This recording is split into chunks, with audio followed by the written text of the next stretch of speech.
50-50, 60-60 वर्ष एकाच कुटुंबातली सत्ता आहे. त्याचा वीट आलेला आहे. लोकांच्या आग्रहाखातर मी शिर्डी मतदारसंघात विधानसभा निवडणुकीला इच्छुक असून बदलला असता तर नगरचा खासदार भारतीय जनता पक्षाचा झाला असता.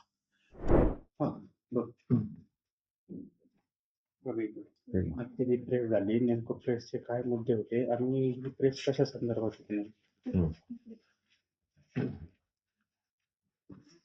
मी शिर्डी मतदारसंघामध्ये यापूर्वी विधानसभेची निवडणूक लढवली होती. त्यावेळी मी 13 फेऱ्यापर्यंत 13,000 मतांनी पुढे होतो. निसटता पराभव माझा त्या ठिकाणी झाला होता. त्यानंतरही मी लोकांशी संपर्क, लोकांची कामे करणं तसं चालू त्या ठिकाणी ठेवलं होतं. मागच्या विधानसभेच्या निवडणुकीमध्ये राधाकृष्ण विखे यांनी भारतीय जनता पक्षामध्ये प्रवेश केला आणि मी तयारी केलेली असताना मला त्यावेळी पक्ष शिस्तीने बोलून सांगितलं की आता यावेळेस तुम्ही थांबा, म्हणून मी पक्ष शिस्त म्हणून मागच्या विधानसभेच्या निवडणुकीच्या वेळी विधानसभेला उभं राहिलो नाही. पक्षाच्या उमेदवारांनी त्या ठिकाणी काम केलं. परंतु आत्ता आमच्या शिर्डी मतदारसंघातील जर परिस्थिती आपण गावोगावी पाहिली लोकांमध्ये गेल्यानंतर, तर विद्यमान आमदार जे आहेत राधाकृष्ण विखे त्यांच्या विरोधात जनतेत प्रचंड नाराजी आणि रोष आहे. लोक आता बदल करायच्या मानसिकतेत आहे. लोकांना 50-50, 60-60 वर्ष एकाच कुटुंबातली सत्ता आहे. त्याचा वीट आलेला आहे. त्यामुळे लोकांची मागणी आहे मी फिरल्यानंतर की मी विधानसभेची निवडणूक शिर्डी मतदारसंघात लढवावी आणि लोकांच्या आग्रहाखातर मी शिर्डी मतदारसंघात विधानसभा निवडणुकीला इच्छुक असून मी पक्षाच्या वरिष्ठ नेत्यांना भेटून मला यावेळेस संधी मिळावी अशी विनंती त्या ठिकाणी करणार आहे. मला माहिती आहे की आमच्या मतदारसंघात तशी लोकशाही नाही. एखाद्या उमेदवाराने इच्छा व्यक्त जर केली तर त्याच्यावर लगेच खोटे गुन्हे दाखल केले जातात, त्याला त्रास दिला जातो, तो उमेदवार मॅनेज आहे असं चर्चा सुरू केली जाते. मी 35-40 वर्षाच्या राजकीय कारकिर्दीमध्ये आयुष्यात कधी मॅनेज झालो नाही आणि मॅनेज होणार नाही ही लोकांना खात्री आहे. परंतु आपल्या बगल बच्चांमार्फत खोटे प्रेस नोट काढायला लावणं, त्या उमेदवाराची बदनामी करणं, त्या उमेदवारावर खोटे केसेस करणं, मी तुम्हाला सांगतो की माझ्यावर आणि माझ्या बंधूंवर ॲट्रॅसिटीचा गुन्हा की ज्या इस्माला आम्ही पाहिलेलं नाही, मराठवाड्यातून त्या ठिकाणी त्यांना आणलं गेलं फिर्याद द्यायला माझ्या विरोधात आणि ॲट्रॅसिटीचा खोटा गुन्हा माझ्यावर दाखल केला. विनयभंग आणि ॲट्रॅसिटी हे आमच्या मतदारसंघात आवडते विषय, खोटे विनयभंगन, खोटे ॲट्रॅसिटी. आणि म्हणून या दहशतीच्या विरोधात कोणीतरी बोललं पाहिजे, कोणीतरी आपली भूमिका मांडली पाहिजे. म्हणून मी या ठिकाणी ही भूमिका आज मांडत आहे. आमच्या मतदारसंघात आपण जर पाहिलं तर विकासाचे प्रश्न अनेक प्रलंबित आहे. शिर्डी ते नगर रस्ता 25 वर्ष झाले, हजारो लोकांचे बळी त्या ठिकाणी गेले. कालच त्या ठिकाणी आमचा ग्रामपंचायत सदस्य, अत्यंत तरुण मुलगा, बनसोडे नावाचा तरुण मुलगा ट्रक खाली काल गेला. त्या अगोदर संजय बोठे नावाचा एक सामाजिक कार्यकर्ता, संजय बोठे नावाचे सामाजिक कार्यकर्ते, त्यांचा सुद्धा आमच्या राहता शहरात बळी गेला. आदिवासी महिलेचा बळी गेला. हजारो बळी शिर्डी ते नगर रस्ता खराब असल्यामुळे त्या ठिकाणी होत आहेत, परंतु तरी काही फरक पडत नाही. तुम्हाला सांगतो की निळवंड्याचे कालवे व्हावे आणि आमच्या जिल्ह्यात भागातील शेतकऱ्यांच्या शेतामध्ये पाणी जावं यासाठी गेल्या 55 वर्षे झाले शेतकऱ्यांचे लढे चालू आहे. 4-4 पिढ्या खपल्या, परंतु निळवंड्याचं पाणी अजूनही शेतकऱ्यांच्या शेतात त्या ठिकाणी आलं नाही. विधानसभेची निवडणूक आली का रांगोळ्या काढल्या जातात, JCB आणला जातो, लोकांची फसवणूक केली जाते. ही वर्ष चालू आहे आणि त्यांची मतं मिळवल्या जातात, परंतु तरी अजून त्या ठिकाणी पाणी आलं नाही. गोदावरी कालवे जे आहेत आमच्याकडं, उन्हाळ्यात त्या ठिकाणी लोकांची पिकं जळाल्यानंतर त्यांना पाणी दिलं जातं. हे जाणीवपूर्वक केलं जातं. अरुंद पाटे, अरुंद चारे आहेत, परंतु शेतकऱ्यांना इतका जाणीवपूर्वक त्रास दिला जातो. साधं उदाहरण सांगतो तुम्हाला. शिर्डीचं साईबाबाचं मंदिर आहे. देशभरातल्या कुठल्याही मंदिरात आपण जा, त्या ठिकाणी फुलं न्यायला परवानगी आहे. शिर्डीचं एकमेव मंदिर असं आहे, तिथं फुलं नेता येत नाही. तुळजापूरला जा, पंढरपूरला जा, त्र्यंबकेश्वरला जा, कुठेही भक्तांना फुलं नेता येतात आणि आपली देवापुरती देवांच्या प्रती निष्ठा त्या ठिकाणी दाखवता येते किंवा देवांच्या प्रती प्रेम आपण दाखवतो फुलं टाकून. पक्षाची शिर्डीची जागा भाजपकडे आहे, विद्यमान जागा आहे तर तिथून मंत्री मग आता तुम्ही वरिष्ठांकडे काही मागणी वगैरे करणार आहात का? मी वरिष्ठांना थोड्या दिवसामध्ये भेटून विनंती करणार आहे. त्यांना सांगणार आहे की जशी नगरच्या जागेमध्ये लोकांना मंत्री राधाकृष्ण विखे यांचे चिरंजीव सुजय विखे यांना उमेदवारी देऊ नये अशी सर्वांची इच्छा होती. कारण त्यांना उमेदवारी दिली तर पक्षाचा उमेदवार पडेल असं भारतीय जनता पक्षाच्या सर्वसामान्य कार्यकर्त्याला वाटत होतं. परंतु त्यांना उमेदवारी दिली गेली आणि पराभव झाला. इथं जर चेहरा बदलला असता तर नगरचा खासदार भारतीय जनता पक्षाचा झाला असता.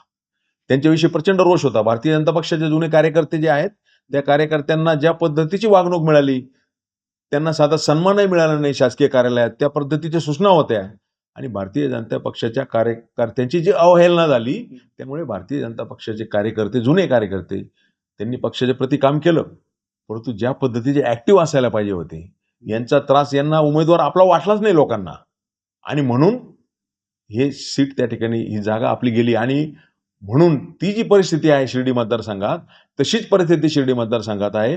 वर्षानुवर्ष सत्ता एकाच घरात आहे आणि लोकांना आता चेहरा बदलण्याची लोकांची अपेक्षा आहे, नाहीतर लोक बदल करणार आहे अशी तिथं परिस्थिती. म्हणून मी पक्षश्रेष्ठींना भेटून सांगणार आहे की आता लोक म्हणतायत की तुम्ही निवडणूक लढवा. मी पक्षाचा जुना कार्यकर्ता म्हणून मला त्या ठिकाणी संधी द्यावी यासाठी मी वरिष्ठ नेत्यांना भेटून मागणी करणार आहे. पण जर समजा पक्षाने संधी नाही दिली तर तुम्ही अपक्ष वगैरे लढवण्याची असं आहे की जर तरच्या प्रश्नाला मी आता उत्तर देणं उचित नाही.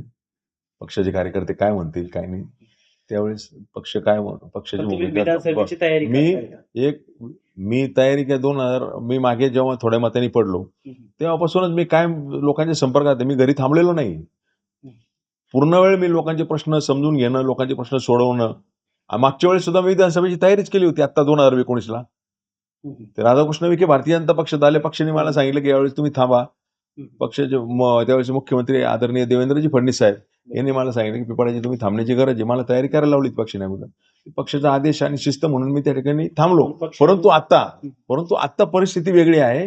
जर आता जो उमेदवार बदलले नाही तर पक्षाची एक जागा जाणार आहे. पक्षांतर्गत ज्यावेळेस बंडखोरी झाली त्याचा फटका नेहमी त्याच पक्षाला बसतोय असं गणित कुठंतरी. ज्यावेळेस इथं लोकसभेला पण नगर शहराच्या राम शिंदे देखील इच्छुक होते, पण ज्यावेळेस पक्षांतर्गत बंडखोरी बाहेर आली त्यानंतर फटका देखील भाजपलाच बसला. असं आहे की वस्तुस्थिती सृष्टींच्या लक्षात आणून देण्याची गरज आहे. बरोबर की जसं विखे भाजपमध्ये नसताना शिर्डी आणि नगर दोन्ही जागा निवडून येत होत्या. 20 वर्ष निवडून येत होत्या पक्षाचे विखे नसताना. आता त्यांना मंत्रिपद देऊन जर 2 खासदार पडत असतील तर पक्षाचं नुकसान आहे ना ते. आमचं म्हणणं की बेरीज झाली पाहिजे. पक्षाचे आमदार ते असताना 7 होते, नंतर ते 2 झाले. बरं ते घडल्यानंतर तरी आता लोकसभेमध्ये तसं व्हायला नको होतं ना.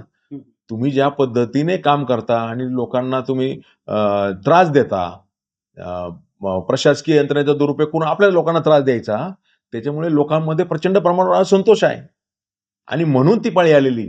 म्हणजे प्रशासकीय यंत्रणेचा दुरुपयोग करून लोकांना छळायचं, सत्तेचा दुरुपयोग करायचा आणि त्यामुळे आपल्याच पक्षाच्या लोकांना त्रास द्यायचा, त्यांच्यावर खोट्या केसेस करायच्या. त्यामुळे लोकांना नगर जिल्ह्यामध्ये आपला उमेदवार वाटलाच नाही. सुजय विखे आपले उमेदवार वाटलेच नाही भारतीय जनता पक्षाच्या लोकांना आणि म्हणून तशीच परिस्थिती शिर्डीमध्ये आहे. आणि मी तुम्हाला सांगतो की प्रचंड दहशत आहे शिर्डीमध्ये. लोकांचे हातपाय तोडले जातात. जर त्या ठिकाणी एखाद्याने विरोधात भूमिका मांडली, सचिन चौगुले नावाचा कार्यकर्ता त्यांनी फक्त म्हणणं मांडलं त्याचं, 4 दिवसात विखेंच्या लोणी गावात त्याचे दोन्ही पाय तोडले गेले. इतकी गुंडगिरी आहे.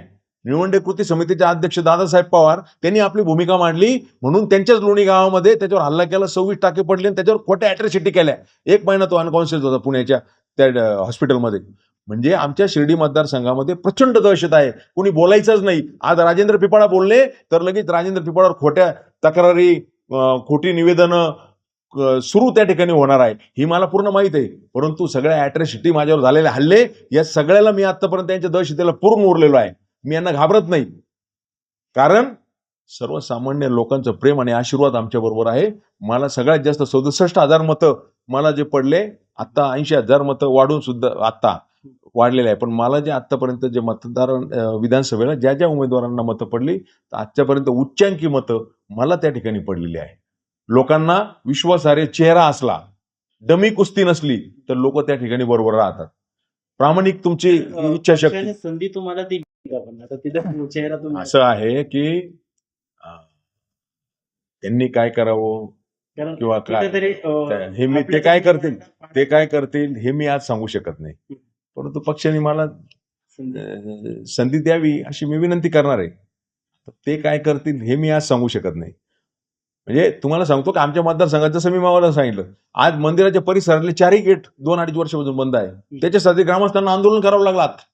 4 गेट बंद आहे. मंत्री आपल्या मतदारसंघातले आहे, शिर्डी मतदारसंघातले. सरकार आपलं आहे, तरी शिर्डीच्या ग्रामस्थांना फक्त गेट खोलावे आणि आज बाहेर भक्तांना जाता यावं. तिथल्या व्यापाऱ्यांना सुद्धा एखाद्या दुकानात काही सामान घ्यायचं असलं भक्तांना जाता यावं 4 दिशेच्या दरवाजांना. 4 गेट बंद आहे. कोण करतंय हे? लोकांना काही समजत नाही का हे कोण करतंय म्हणून? जसं मी सांगितलं की शिर्डीचे जे शेतकरी आहे आजूबाजूचे, गुलाबाची फुलं त्या शेतकऱ्यांना त्या ठिकाणी विकता येत नाही. जवळ मंदिर आहे. गुलाबाची फुलं, फुल विक्रेते हे बेरोजगार झाले सगळे. आणि देशातलं पहिलं उदाहरण आहे की एखाद्या मंदिरात फुलं बंद आहे. आपलं सरकार असून हे तुम्हाला कुठंच सापडणार नाही. आणि यांनीच फुलं बंद करायची, यांनीच समिती नेमायची. लोक एवढे वेडे नाहीत. सामान्य लोकांना समजायला लागलं आणि म्हणून लोक सांगतायत हा जो असंतोष आहे आमच्या मतदारसंघामध्ये. अहो तुम्हाला सांगतो, महाराष्ट्राचा आराध्य दैवत छत्रपती शिवाजी महाराज यांचा पुतळा माझ्या पत्नी ममता पिपळा नगराध्यक्ष असताना आणल्या. त्यावेळेचे तत्कालीन मुख्यमंत्री नारायणराव राणे यांनी तिथं कोण शिला उभारली? आम्ही पुतळा आणला, सरळ शासनाकडे प्रस्ताव पाठवला. तो पुतळा सुद्धा 16-18 वर्ष झाले गोडाऊनमध्ये कैद केलेला आहे. म्हणजे छत्रपती शिवाजी महाराज महाराष्ट्राचा ऐवत त्याचा पुतळा पण कैद करून ठेवायचा आणि सांगायचं की या पिपाडांनी आणलेला आहे, दुसरा द्या म्हणून. नाही तर आम्ही सांगू हा खराब आहे पुतळा म्हणून. म्हणजे राष्ट्रपुरुषांच्या बाबतीत सुद्धा एवढं खालच्या पातळीवरचं राजकारण या पालकमंत्र्याकडनं त्या ठिकाणी केलं जातंय. राष्ट्रपुरुषांची नावं द्यायचा मी ठराव आणला तरी नगरसेवक यांनी पळून नेले. म्हणजे आमच्या मतदारसंघात जी परिस्थिती असंतोष का झालेला आहे त्याची कारण मी सांगितली. साहेब संतांचं हॉस्पिटल महाराष्ट्रातनं गोरगरीब येत होते, ते बंद पाडायचं षडयंत्र आहे.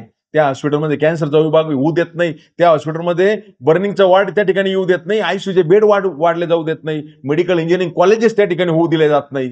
इतकी गंभीर परिस्थिती त्या ठिकाणी आहे. सर एकंदरीत तुम्ही आता उमेदवारीची मागणी करताय. मूळ निष्ठावंत भाजपचे कार्यकर्ते आता सध्या तुमच्याकडे पाठिंब्याला आहेत का? हो, भारतीय जनता पक्षाचे जे कार्यकर्ते आहेत त्यांना सगळ्यांना माहीत आहे की आपल्यावर काय अन्याय होतो आहे. हे मंत्री झाल्यापासून भाजपच्या कार्यकर्त्यांना संपवण्याचं काम त्या ठिकाणी झालं. स्वतःचा गट स्वतः सुभा उभारण्याचं काम त्या ठिकाणी झालं. आणि भारतीय जनता पक्षाच्या कार्यकर्त्यांना अजिबात सन्मानाची वागणूक सुद्धा मिळाली नाही. शासकीय कार्यालय जे आहे तिथं सुद्धा त्यांना सन्मान मिळाला नाही. सूचना देण्यात आल्या की यांचं काम करायचं नाही. आणि त्यामुळे भारतीय जनता पक्षाचं सरकार असून सुद्धा सिस्टीमकडे मान्य राहतात. हे सगळं मी जी वस्तुस्थिती आहे शिर्डी मतदारसंघातली, एवढंच काय नगर जिल्ह्यात काय काय चुका झाल्या, काय नुकसान झालं पक्षाचं. 2 खासदार आपले 20 वर्षापासून निवडून येत होते शिर्डी नगर, हे मंत्री झाल्यानंतर कसे ते पडले, ही सर्व वस्तुस्थिती मी वरिष्ठ नेत्यांना त्यांनी प्रत्यक्ष भेटून सांगणार आहे. आणि पार्टीचं नुकसान नाही प्रचंड होतंय ते थांबवण्याची कशी गरज आहे हे पुरावेसह श्रेष्ठींकडे त्या ठिकाणी मांडणार आहे. आणि त्यांना हे सांगणार आहे की आता लोकांची मागणी आहे की मला शिर्डी मतदारसंघात संधी मिळाली पाहिजे.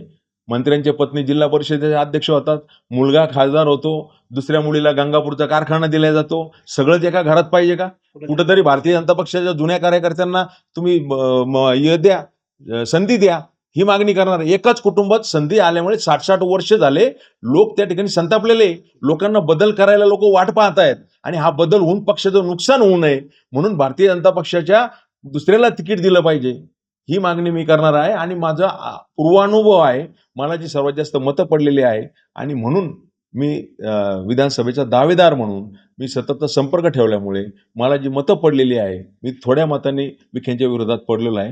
मला संधी मिळावी यासाठी मी मागणी करेन. लोकशाहीमध्ये मागणी करणं हा काय गुन्हा नाही. प्रत्येकाला हक्क आहे की विधानसभेच्या निवडणुकी मला पण संधी द्यावी. अर्थात या नेत्यांना चालत नाही तो भाग सोडा तुम्ही. म्हणजे ते लगेच त्यांना आवडत नाही, लगेच तात्काळ खोट्या केसेस करा, त्रास द्या, षडयंत्र रचा. काँग्रेसने देखील आता त्या जागेवर दावा केलेला आहे. काँग्रेस बी तिथं उमेदवारांची चाचपणी करते.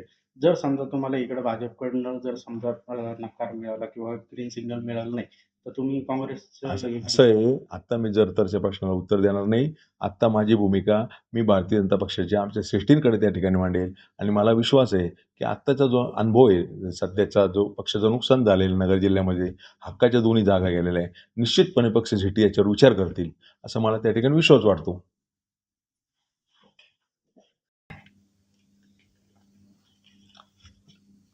म्हणजे अजून एक मुद्दा सांगायचा राहिला त्याच्यामध्ये की आमच्याकडे ज्यांना मोका लागलेले गुंड आहेत मोठमोठे, हा फोटो मी आहे, आत्ताच 15 तारखेला माझे खासदार सुजय विखेंनी त्या गुंडांच्या शाखेचं उद्घाटन केलं. दीपक पोकळे आणि ते म्हणजे सुजय पर्व शाखा त्यांनी त्या ठिकाणी सुरू केली. या पोकळे मोक्यातला गुंड आहे आणि अशा पद्धतीने गुन्हेगारांना पाठबळ देणं, गुन्हेगारांच्या पाठीशी उभं राहणं, जनतेमध्ये पक्षाची प्रतिमा त्या ठिकाणी खराब होते, हे सुद्धा मी त्या ठिकाणी पक्षाच्या वरिष्ठांना सांगणार आहे.